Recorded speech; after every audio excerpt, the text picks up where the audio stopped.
Hello my dear lovely students, welcome back to my channel Shubham lecturer. Student, आज का ये video class 12 physics का एक बहुत ही इम्पोर्टेंट वीडियो है, क्योंकि इस वीडियो में हम फिजिक्स के कुछ मोस्ट इम्पोर्टेंट न्यूमेरिकल्स को सॉल्व करेंगे। अब देखिए स्टूडेंट, आप सभी को पता है कि फिजिक्स में न्यूमेरिकल्स का कितना बड़ा योगदान होता है, यानी कि लगभग 15 से 20 नंबर के तो मिनिमम न्यूमेरिकल्स आते हैं, और कभी कभी पेपर में आपके 25 से 30 नंबर के न्यूमेरिकल्स भी आते हैं। ठीक है, तो न्यूमेरिकल्स तो आपको रेगुलर सॉल्व करना ही होगा, और मैं ज्यादा से ज्यादा ट्राई करता हूं कि आप सभी को वो सारे न्यूमेरिकल्स में दे सकूं जो एग्जाम के लिए बहुत इंपॉर्टेंट है। तो ये जो न्यूमेरिकल है ये बोर्ड एग्जाम स्पेशल है, यानी कि एग्जाम में कई बार आ चुके हैं, तो ध्यान से इन सारे न्यूमेरिकल को देखिएगा।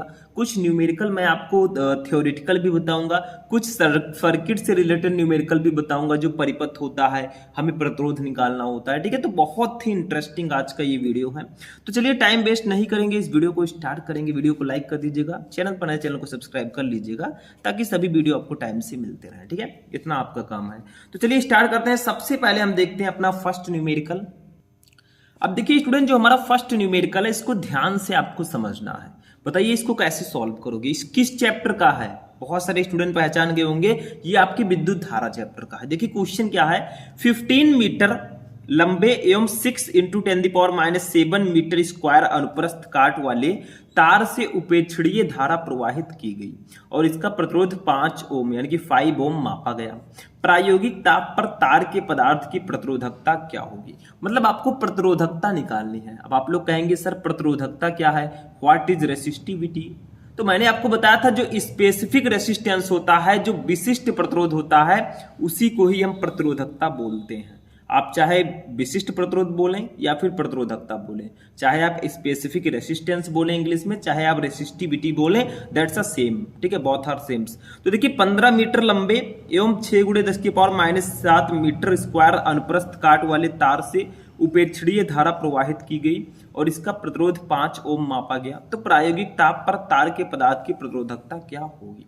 तो पहले सिंपल सा है, न्यूमेरिकल देखकर मत डरिएगा, इसमें जो जो दिया गया उसको लिखेंगे। देखिए हमें पहले लंबाई दी गई है 15 मीटर, जो हमारा तार है, ठीक है, उसकी लंबाई L जो दी गई है भैया, वो दी गई है 15 मीटर यानी कि 15 मीटर। ठीक, 15 मीटर। उसके बाद में हमें दिया गया है 6 इंटू 10⁻⁷ मीटर स्क्वायर अनुप्रस्थ काट। ये क्षेत्रफल आपको दिया गया है ए आपको दिया गया है 6 इंटू 10⁻⁷ मीटर स्क्वायर। देखिए भैया क्षेत्रफल का मात्रक मीटर स्क्वायर ही होता है। ठीक है, अब देखिए उसके बाद क्या दिया गया है, उपेक्षणीय धारा प्रवाहित की गई, और इसका प्रतिरोध 5 ओम मापा गया। इसका प्रतिरोध जो R है वो भी हमें दिया गया है, कितना? 5 ओम। 5 ओम आपको निकालना क्या है, पदार्थ की प्रतिरोधकता निकालनी है, यानी कि विशिष्ट प्रतिरोध, जिसको हम लोग डिनोट करते हैं रो से। रो हमें निकालना है। तो इसका फॉर्मूला मैंने आपको बताया था कि प्रतिरोधकता का फॉर्मूला क्या होगा, आप ऐसे लिख दीजिए, प्रतिरोधकता। देखिए फर्स्ट न्यूमेरिकल थोड़ा सा इजी हो सकता है, लेकिन आगे आगे देखिए होता है क्या। मैं कहता रहता हूँ ये तो ट्रेलर है, पिक्चर अभी बाकी है। आगे आगे बहुत सारे क्वेश्चन्स आपको पढ़ाए जाएंगे, और इसी वीडियो में भी अभी कुछ स्पेशलिस्ट क्वेश्चन भी आपको दिए जाएंगे, टेंशन मत लीजिएगा। तो इसका फॉर्मूला होता है rho equal to RA/L। Rho equal to होता है RA/L। ठीक है, ये फॉर्मूला होता है भैया, इसको आप लोग याद रखिएगा। ये फॉर्मूला आया कहां से? देखिए एक प्रतिरोध का फॉर्मूला होता है, साइड में मैं लिख देता हूं, R equal to row L/A। ये आपका फॉर्मूला होता है। इसी फॉर्मूले से हमने रो का भी फॉर्मूला निकाल लिया। रो है तो रो इक्वल टू लिखेंगे तो R का A से गुणा होगा, RA/L हो जाएगा। ठीक है, तो ये आपका फॉर्मूला होगा। अब देखिए यहीं पर वैल्यूज को रखेंगे, रो इक्वल टू R की वैल्यू कितनी है, ऊपर देखिए 5 ओम है, A की वैल्यू है 6 इंटू 10⁻⁷, और L की वैल्यू है 15 मीटर। तो सबको यहाँ पे लाकर रख देंगे। ठीक है, देखिए इसकी वैल्यू है 5 ओम, A की वैल्यू हमारी है 6 इंटू 10⁻⁷, और L की वैल्यू हमारी है 15। ठीक है, देखिए सब फॉर्मूले का खेल है, जिस स्टूडेंट को फॉर्मूला पता है वो बहुत आसानी से न्यूमेरिकल सॉल्व कर लेगा, जिसको नहीं पता है भैया उसको फॉर्मूला याद करना पड़ेगा। ठीक है, तो रो इक्वल टू हमारा क्या हो जाएगा, देखिए 5 का 6 से गुणा होगा तो 5 6 जा 30 होता है, हिंदी में बोले तो 5 6 का 30। ठीक है, -7 अपान 15, 30 है ये 15 है, 15 2 जा 30, तो ये हमारा 2 आएगा और एटलीस्ट जो हमारा आंसर आएगा वो होगा 2 इंटू 10⁻⁻7। अब एक बात बताइए, रो का मात्रक क्या होगा, इसका मात्रक होगा ओम मीटर, ओम मीटर। ठीक है, और यही हमारा आंसर होगा, फर्स्ट क्वेश्चन का आंसर यही होगा, 2 इंटू 10⁻⁻7 ओम मीटर। ठीक, यहाँ पे देखिए कुछ करना नहीं है। कैसे मात्रक समझोगे, देखिए आर है, इसी फॉर्मूले से हम मात्रक निकाल सकते हैं। आर है प्रतिरोध, प्रतिरोध का मात्रक ओम, ए है क्षेत्रफल, क्षेत्रफल का मात्रक मीटर स्क्वायर, एल है लंबाई, लंबाई का मात्रक मीटर। तो मीटर स्क्वायर से 1 मीटर कट जाएगा तो ऊपर बचेगा ओम मीटर। ठीक, वही इसका मात्रक होगा। तो सिंपल सा है, जिसको ये फॉर्मूला पता होगा वो बहुत आसानी से इस न्यूमेरिकल को भी सॉल्व कर लेगा। ठीक, समझ में आ रहा है तो इसको नोट कर लीजिए। चलिए आगे बढ़ते हैं नेक्स्ट न्यूमेरिकल। अब देखिए स्टूडेंट, दूसरा वाला न्यूमेरिकल समझिए, ये दूसरे फॉर्मूले से लगेगा, पहले इसको समझिए। इसमें टेम्परेचर भी दिया गया है, ठीक है, और प्रतिरोध भी दिया गया। देखिए चांदी के किसी तार का 27.5 डिग्री सेल्सियस पर प्रतिरोध 2.1 ओम और 100 डिग्री सेल्सियस पर प्रतिरोध 2.7 ओम है। चांदी की प्रतिरोधकता ताप गुणांक ज्ञात कीजिए। देखिए प्रतिरोधकता ताप गुणांक का एक फॉर्मूला अलग से होता है, ठीक है, लेकिन क्या क्या दिया गया है, मतलब चांदी के किसी तार का जो 27.5 डिग्री सेल्सियस पर प्रतिरोध 2.1 ओम था, ठीक, और जैसे इसको 100 डिग्री सेल्सियस किया गया ये प्रतिरोध 2.7 ओम हो गया। चांदी की प्रतिरोधकता ताप गुणांक ज्ञात कीजिए। तो जो जो दिया गया उसको हम लिखेंगे।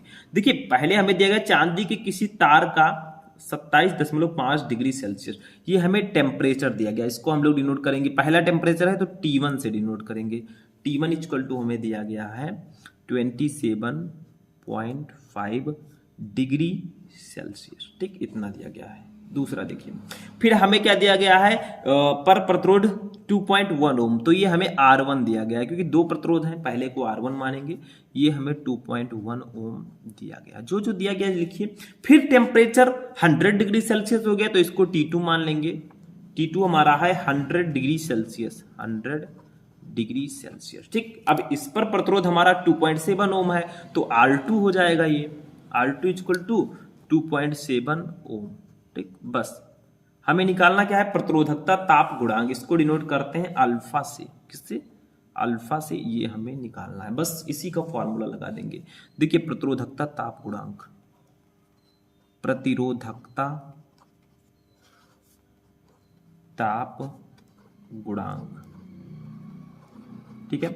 इसका फॉर्मूला क्या होता है, इसका फॉर्मूला होता है alpha equal to R2 minus R1, मतलब आपको दूसरे प्रतिरोध में से पहला प्रतिरोध घटा देना है, अपान एक R1 प्रतिरोध ले लेंगे और नीचे दूसरे टेम्परेचर में से पहला टेम्परेचर घटा देंगे, T2 माइनस T1, मतलब R2 माइनस R1, पहले आपको दूसरे प्रतिरोध में से पहला प्रतिरोध घटाना है, उसके बाद में नीचे R1 लिखकर दोनों टेम्परेचर को घटा देना, T2 में से T1 को घटा देना है, ठीक है। बस हो जाएगा, इसी पे न्यूमेरिकल हमारा लग जाएगा ये वाला। तो देखिए अल्फा इक्वल टू हमारा होगा, R2 की वैल्यू कितनी है, सब ऊपर दिया गया है 2.7, R1 की है 2.1, तो लिखेंगे यहाँ पे R2 की वैल्यू है 2.7 माइनस 2.1, ठीक है, अपान R1 की वैल्यू 2.1 है ही, T2 माइनस T1 है, T2 की वैल्यू है 100 डिग्री सेल्सियस, T1 की है 27.5, तो ये हो जाएगा 100 माइनस 27.5, ठीक, इतना हो गया। बस सॉल्व कर लीजिए इसी को, कुछ नहीं है इसमें। सॉल्व कैसे करोगे, देखो अल्फा इक्वल टू हमारा होगा 2.7 में से 2.1 जब जाएगा मतलब घटेगा तो कितना होगा, 0.6 बचेगा, अपान 2.1 आपका ऐसे ही है, इंटू 100 में से 27.5 जाएगा तो 72.5 बचेगा, 72.5 घटा कर देख लीजिए, साइड में मैं थोड़ा सा सॉल्व कर सकता हूँ, 0.6 अपान 2.1 का 72.5 से जब हम मल्टीप्लाई करेंगे तो कितना आएगा, ठीक है। यहाँ पे जानना जरूरी है कि जब हम 2.1 में से 2.1 को 72.5 से मल्टीप्लाई करेंगे, तो देखिए जब हम इसको मल्टीप्लाई करेंगे तो 152.2 25 आएगा। ठीक है, अब क्या करना है आपको, 0.6 को 152.25 से भाग देना होगा। ठीक है, तो थोड़ा डिजिट में आएगा हमारा आंसर, वो आएगा 0, ठीक है, थोड़ा लॉन्ग 0.0039 इतना आएगा, क्योंकि देखिए नीचे जो 152.25 है, ऊपर है 0.6, नीचे वाला बहुत बड़ा है, तो भैया दशमलव के बाद कई जीरो लगेंगे। ठीक है, इसको मल्टीप्लाई आपको करना होगा। एग्जाम में मैं करने नहीं आऊंगा, ना तो आपको कैलकुलेटर लेकर जाना होगा, ना ही फोन। ठीक है, अपने मन से करना होगा, तो कैलकुलेशन भी आपका स्ट्रांग होना चाहिए। तो ये हमारा 0.0039, ठीक है, डिग्री सेंटीग्रेड इनवर्स, इतना हमारा आंसर आ जाएगा। ठीक, यही हमारा प्रतिरोधकता ताप गुणांक होगा। तो ये सेकंड न्यूमेरिकल था, हमें दो टेम्परेचर दो प्रतिरोध दिए गए थे, तो हमने R2 में से R1 को घटाया और नीचे R1 लिखकर T2 में से T1 को घटा दिया, हमारा ये न्यूमेरिकल सॉल्व हो गया। ठीक, समझ में आ गया? जो भी आपको पता होगा कमेंट करके बताइएगा, और जिस पर वीडियो चाहिए वो भी कमेंट कर दीजिएगा। ठीक है, चलिए नेक्स्ट न्यूमेरिकल देखते हैं, तीसरा न्यूमेरिकल।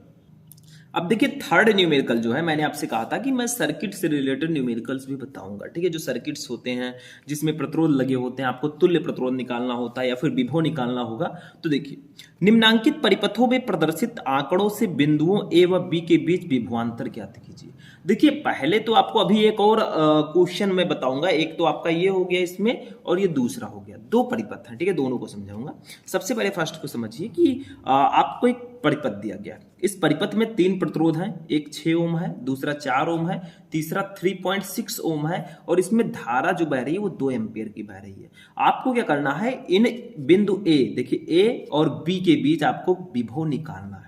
तो विभव निकालने के लिए हमें क्या करना होगा, क्योंकि हमें पता है ओम के नियम से V equal to I R होता है, ओम के नियम से V इक्वल टू क्या होता है, आई आर। तो आई तो दिया गया है, लेकिन आर भैया कई हैं, तीन प्रतिरोध हैं, तो पहले हम तुल्य प्रतिरोध निकाल लेंगे इनका। ठीक है, फिर आई दिया ही गया है, फिर विभव निकाल लेंगे, लेकिन पहले आपको जिस क्रम में ये दिए गए हैं उसका फॉर्मूला लगाकर तुल्य प्रतिरोध निकालना है। तो देखिए 6 ओम और 4 ओम ये जो हमारे हैं ये समांतर क्रम में दिए गए हैं, तो पहले हम समांतर क्रम का फॉर्मूला लगाएंगे, फिर दोनों में जो आएगा वो, और जो ये 3.6 ओम है ये श्रेणी क्रम में होंगे, बस हमारा आर आ जाएगा। ठीक है, आर आ गया, आई हमें पता है, हमारा निकल आया।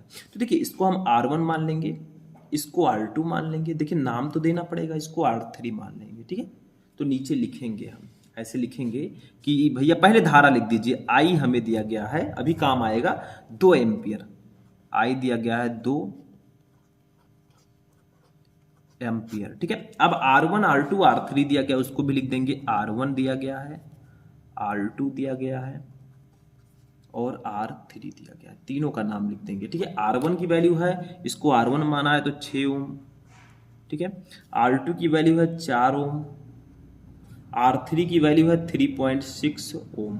तो देखिए पहले करना क्या है, चूंकि ये 6 ओम R1 और R2 हमारे समांतर क्रम में हैं, तो पहले समांतर क्रम का फॉर्मूला लगाएंगे, फिर जो आएगा वो, और जो R3 होगा वो श्रेणी क्रम में होगा। ठीक है, बस हमारा न्यूमेरिकल ये सॉल्व हो जाएगा। ठीक है, तो इसको समझना होगा। देखिए लिखेंगे, पहले हम समांतर क्रम में जोड़ेंगे, तो लिखेंगे R1 तथा R2 प्रतिरोध समांतर क्रम में है, समांतर क्रम में है। ठीक है, या आप लिख सकते हैं प्रतिरोध R1 तथा R2 समांतर क्रम में। समांतर क्रम में प्रतिरोधों के संयोजन का फॉर्मूला होता है 1/R equal to 1/R1 plus 1/R2, ये सबको पता होगा शायद। ठीक है, ये फॉर्मूला होता है, अगर प्रतिरोध आपके समांतर क्रम में है तो 1/R equal to 1/R1 plus 1/R2 लिखना होगा। R3 है तो R3 भी लिख सकते हैं, लेकिन यहाँ पे R3 हमारा दूसरे क्रम में होगा। तो R1 की वैल्यू ऊपर देखिए 6 ओम है, R2 की वैल्यू 4 ओम है। ठीक है, ये कर दिया हमने। ठीक, अब इनका एलसीएम लेंगे, साइड में लगा देते हैं या फिर इधर ही। ठीक है, 6 और 4 का एलसीएम कितना आएगा बताइए, ये 12 आएगा, तो 6 2 जा 12, 2 1 जा 2 हो जाएगा, और 4 3 जा 12, 3 1 जा 3 हो जाएगा, ये एलसीएम लेंगे इतना आएगा। ठीक है, तो 1/R इक्वल टू हमारा आएगा कितना आएगा, 3 2 5 हो जाएगा, ये अपान ये 12 हो जाएगा। ठीक, इतना आ गया। अब देखिए क्या कीजिए आप लोग, 1/R इक्वल टू आपका आएगा, सॉरी यहाँ पे एक काम कीजिए आप लोग, इसका तिरछा गुणा कैंची गुणा कर दीजिए, तो हमारा 5 का R से गुणा होगा 5R होगा, इक्वल टू 12 का 1 से गुणा होगा 12 होगा। यहाँ से हम R निकाल लेंगे, R इक्वल टू क्या होगा 12/5 हो जाएगा, 12/5। जब 12 को 5 से डिवाइड करेंगे तो आपका आएगा 2.4 आएगा कि नहीं आएगा, 5 2 जा 10 और 5 4 जा 20, तो R इक्वल टू हमारा आ गया 2.4 ओम, इतना आ गया। अब देखिए ये तो हमारा आ गया R, ठीक है। अब जो ये R1 और R2 था इसका तुल्य प्रतिरोध आया 2.4 ओम, ठीक, कितना आया 2.4 ओम। अब देखिए जो 2.4 आया है वो और जो R3 है ये हमारे होंगे किस क्रम में, ये होंगे श्रेणी क्रम में, ठीक है। अब कैसे होंगे ये तो आप लोगों को पता ही होगा कैसे होंगे, देखिए ध्यान दीजिएगा, थोड़ा सा मैं समझा देता हूं यहाँ पे। देखिए श्रेणी क्रम में कैसे होगा, देखिए ये आपका धारा है, ठीक। अब जो इन दोनों का तुल्य प्रतिरोध आया तो क्या होगा, ऐसे जाएगा, ठीक है। इन दोनों की जगह पर ऐसे कर देंगे, ठीक, और ये आपका सीधा चला गया। आगे जो हमारा है ये 3.6 ओम। तो देखिए दोनों अब क्या होंगे, क्योंकि इनका और इनका तुल्य प्रतिरोध हमारा आया है 2.4 ओम, 2.4 ओम जो कि हमारा R आया है, ठीक है। और जो हमारा ये ऑलरेडी R3 दिया गया है कितना 3.6 ओम, ठीक। अब देखिए हमारा जो R और R3 क्या है श्रेणी क्रम में है, ठीक। तो यहाँ पे लिखेंगे, देखिए जो आया है R और R3 अब श्रेणी क्रम में होंगे, ठीक। तो नीचे मैं लिखता हूं इसको, देखिए R तथा R3 श्रेणी क्रम में है, श्रेणी क्रम में है, ठीक है। श्रेणी क्रम में है तो क्या करेंगे, अब यहां से हम R निकालेंगे। देखिए R ऑलरेडी मान चुके हैं, इसको R डैश मान लेते हैं। अब श्रेणी क्रम का फॉर्मूला होता है R equal to R1 plus R2 plus R3। देखिए समांतर क्रम में अगर प्रतिरोध है तो 1/R equal to 1/R1 R2 होगा। अगर आपका श्रेणी क्रम है तो R equal to R1 plus R2 plus R3 होगा। लेकिन कोई जरूरी नहीं है कि R1 R2 आप लिखें। देखिए हमारा R और R3 श्रेणी क्रम में है तो यहाँ पे R प्लस R3 कर देंगे, ठीक है। मतलब नाम में कुछ नहीं है, बस आपको 1/, के पदों में यहाँ पे नहीं लिखना है क्योंकि ये श्रेणी क्रम में है। तो R डैश इक्वल टू, देखिए R हमने अभी निकाला है 2.4 ओम, 2.4 प्लस R3 की वैल्यू ऊपर देखिए दी गई है ऑलरेडी 3.6, तो यहाँ पे लिख देंगे 3.6। अब इसको जोड़ दीजिए, कितना आएगा, जोड़ के देखिए सिंपल सा है, R डैश इक्वल टू हमारा आ जाएगा 2.4 और 3.6 को जोड़ेंगे तो कितना आएगा 6 ओम आएगा। देखिए 6 4 10 हो जाएगा 0, 3 2 5 1 6 हो जाएगा तो 6 ओम। अब ये हमारा टोटल प्रतिरोध आ गया, तुल्य प्रतिरोध, ठीक है। पूरे परिपथ का प्रतिरोध हमारा आ चुका है, ठीक है। और धारा हमें ऑलरेडी यहाँ पे पता है, ऊपर देखिए 2 एम्पियर है। अब ओम का नियम लगाएंगे, V इक्वल टू IR, धारा पता है और जो टोटल प्रतिरोध आया है वो हमारा 6 ओम आया है, ठीक है। तो अब हम विभव निकाल लेंगे। तो यहां से अब हम निकाल लेंगे क्या, A व B के बीच विभवांतर, ठीक है। A व B के बीच विभवांतर, ठीक है। कैसे निकालोगे, V इक्वल टू हम लिखेंगे IR, ठीक है, IR होता है। लेकिन यहाँ पे R डैश हमने माना है तो R डैश लिख देंगे, नाम में कुछ नहीं रखा है, बस आपको वैल्यू सही रखना है, ठीक है। तो V इक्वल टू हमारा क्या होगा, V इक्वल टू देखिए I हमारा आया था, I हमारा ऑलरेडी दिया था 2 एम्पियर और R डैश की वैल्यू अभी हमने निकाली है, कितना आया है 6, निकाला है कि नहीं निकाला है, लास्ट में निकाला है, ठीक है। यहाँ पे देख सकते हैं ये R डैश, ठीक है, 6 ओम आया है तो ये हमने रख दिया, ठीक है। यहाँ से विभव हमारा निकल गया, V इक्वल टू 2 का 6 से जब मल्टीप्लाई करेंगे तो 12 वोल्ट आएगा और यही हमारा आंसर होगा 12 वोल्ट, ठीक है।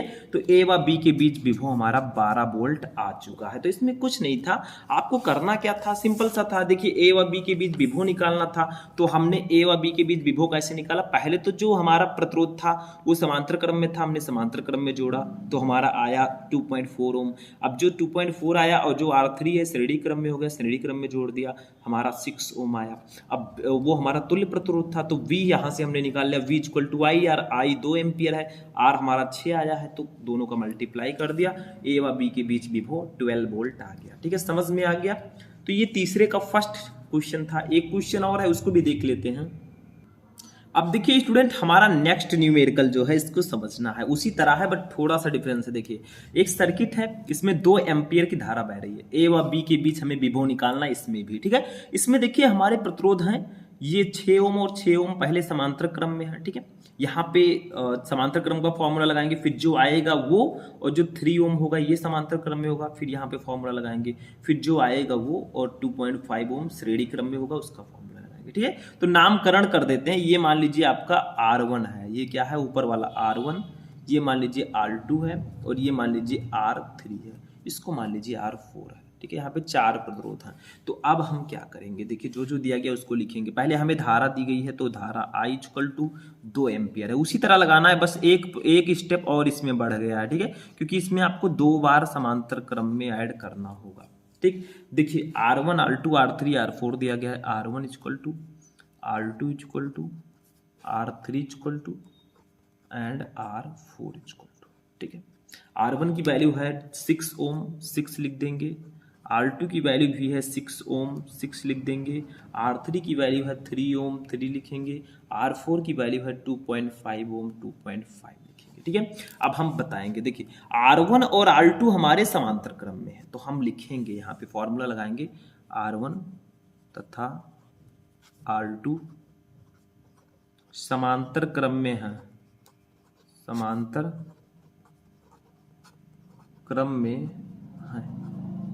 बस वही formula 1/R = 1/R1 + 1/R2, 1/R1 + 1/R2, ये लिख दिया हमने, ठीक है। ये हो गया फॉर्मूला, इसी पे रख देंगे वैल्यूज को हम। तो 1/R = R1 की वैल्यू भी 6 है, R2 की वैल्यू भी 6 है, तो दोनों को हम 6 लिख देंगे, 1/6 + 1/6। अब भैया हर बराबर है तो अंश आपस में जुड़ जाएंगे, 1 + 1 = 2, 2/6 आ जाएगा ये। अगर हर बराबर है तो अंश आपस में ऐड हो जाएंगे। तो 1/R = 2/6 आया। तिरछा गुणा इसमें भी कर देंगे, देखिए 2 का R से गुणा होगा तो 2R हो जाएगा, = 6 का 1 से गुणा होगा तो 6 हो जाएगा। अब R = हमारा कितना आएगा, 6/2, ठीक। इसको कट करेंगे तो हमारा ये फाइनली जो आएगा वो आएगा 3, ठीक। तो हमारा R = आ गया 3 ओम, 3 ओम, ठीक है, इतना आ गया। तो अब देखिए हमारा जो ये प्रतिरोध है, ठीक है, ये जो दोनों प्रतिरोध था इसका तुल्य प्रतिरोध 3 ओम आया। अब जो 3 आया है हमारा वो, और जो R3 है ये फिर से समांतर क्रम में होंगे, क्योंकि ये दोनों जो सर्किट है ये सीधी सीधी चली जाएंगी, तब ये और ये हमारा समांतर क्रम में होगा। तो लिखेंगे R तथा R3 समांतर क्रम में। देखिए R हमारा जो आया है ये, तथा R3 समांतर क्रम में है, ठीक है, ऐसे लिखेंगे। तो यहाँ पे फॉर्मूला होगा 1/R' मान लेते हैं, R', क्योंकि R ऑलरेडी हम मान चुके हैं, ठीक है। तो 1/R' = 1/R + 1/R3, मतलब ऐसे मान लेंगे, ठीक है। कोई जरूरी नहीं है R1 R2 ही माने, R3 माने, ठीक है, इस तरह से। तो 1/R' = हमारा होगा 1/R की वैल्यू कितनी है, 3, और R3 की वैल्यू कितनी है ऊपर देखिए, ये भी हमारा 3 ही है, तो 1/3 ये भी हो जाएगा, ठीक है, 1/3। इसको जब हम ऐड करेंगे तो भैया हर बराबर है, अंश आपस में जुड़ जाएंगे, 2/3 हो जाएगा। फिर वही कैंची गुणा करेंगे, 2 का R' से गुणा करेंगे तो 2R' हो जाएगा, = 3 का 1 से गुणा करेंगे 3 हो जाएगा, ठीक। तो यहाँ पे R' = कितना होगा, R' = 3/2, बस 3 को 2 से डिवाइड कर दीजिए तो R' = हमारा आ जाएगा 1.5 ओम, 1.5 ओम। कट करके देख लीजिए, 3 को 2 से डिवाइड कीजिए, 1.5, ठीक है। तो ये हमारा आ गया R'। अब यहाँ पे समझिए, पहले तो हमने इन दोनों को ऐड किया तो 3 ओम आया, फिर जो 3 आया और 3 को हमने समांतर क्रम में जोड़ा तो 1.5 आया। अब जो 1.5 आया है वो और 2.5 ये श्रेणी क्रम में होंगे, दोनों को जोड़ देंगे, ठीक है, फिर हम विभव निकाल लेंगे, ठीक। तो चलिए नेक्स्ट पेज में देखते हैं क्या होगा। तो यहाँ पे हम क्या करेंगे, देखिए ध्यान दीजिएगा थोड़ा सा, ठीक। लिखेंगे अब जो हमारा R' आया है, ठीक है, R क्या आया है, R' हमने निकाला है, ठीक है, R' तथा R4 अब श्रेणी क्रम में होंगे, श्रेणी क्रम में होंगे, ठीक। अब देखिए तो आर डैश, अब इसको देखिए आर भी मान चुके, आर डैश भी मान चुके, इसको आर डबल डैश मान लेते हैं, ठीक है। इक्वल टू आपका होगा, क्योंकि श्रेणी क्रम का फॉर्मूला होता है R equal to R1 plus R2 plus R3, तो यहाँ पे आर डैश प्लस R4 कर सकते हैं, ठीक। अब यहाँ से हम तुल्य प्रतिरोध निकाल लेंगे, R double dash equal to R dash की अभी हमने वैल्यू निकाली है 1.5 आया है, R4 की वैल्यू है ऑलरेडी 2.5, दोनों को जोड़ोगे ऐड करोगे तो कितना आएगा, ये तुल्य प्रतिरोध है आर डबल डैश पूरे परिपथ का प्रतिरोध, ठीक है। दोनों को ऐड करेंगे 4 ओम आ जाएगा, देखिए 1.5 और 2.5 दोनों को ऐड कीजिए 4 ओम आएगा। अब ये हमारा पूरे परिपथ का प्रतिरोध आ चुका है, श्रेणी समांतर क्रम में जोड़ा, फिर समांतर क्रम में जोड़ा, फिर श्रेणी में जोड़ा, ये टोटल प्रतिरोध है। अब हमें धारा दी गई है, प्रतिरोध निकाल लिया हमने पूरे परिपथ का। अब ए व बी के बीच विभव निकाल लेंगे, लास्ट स्टेप, ए व बी के बीच विभवांतर, तो ये हमारा फॉर्मूला होगा V equal to I R होता है, लेकिन हमारा जो पूरा प्रतिरोध आया है आर डबल डैश आया, तो इसको ऐसे लिख देंगे, ठीक। ये फॉर्मूला होगा, बस मल्टीप्लाई कीजिए और आंसर आपका आ जाएगा V इक्वल टू आई की वैल्यू कितनी है 2, आर डैश की वैल्यू है 4, दोनों को मल्टीप्लाई किया तो V इक्वल टू हमारा आया 2 4 जा 8 वोल्ट, 8 वोल्ट। यही हमारा प्रतिरोध होगा पूरे फॉर, यही हमारा विभव होगा पूरे परिपथ का, ठीक है। तो ये भी समझ में आ गया, इसमें भी कुछ नहीं था, बस प्रतिरोध जो थे आपको उसको 2 बार समांतर क्रम में जोड़ना था और 1 बार श्रेणी क्रम में, फिर आपका धारा दिया गया था, विभव हमने निकाल लिया बड़ी आसानी से, ठीक है। तो यही था हमारा मोस्ट इंपॉर्टेंट न्यूमेरिकल। 3 न्यूमेरिकल्स मैंने आपको इस वीडियो में बताए, इसको लेकर 4 समझ लीजिए, क्योंकि ये तीसरे क्वेश्चन का 2 न्यूमेरिकल है, ठीक है। तो आज का क्लास कैसा लगा कमेंट करके बताइएगा, इस वीडियो को लाइक कर दीजिए, चैनल पर नए चैनल को सब्सक्राइब कर लीजिए। तो चलिए मिलते हैं नेक्स्ट वीडियो में नेक्स्ट टॉपिक के साथ, तब तक के लिए जय हिंद।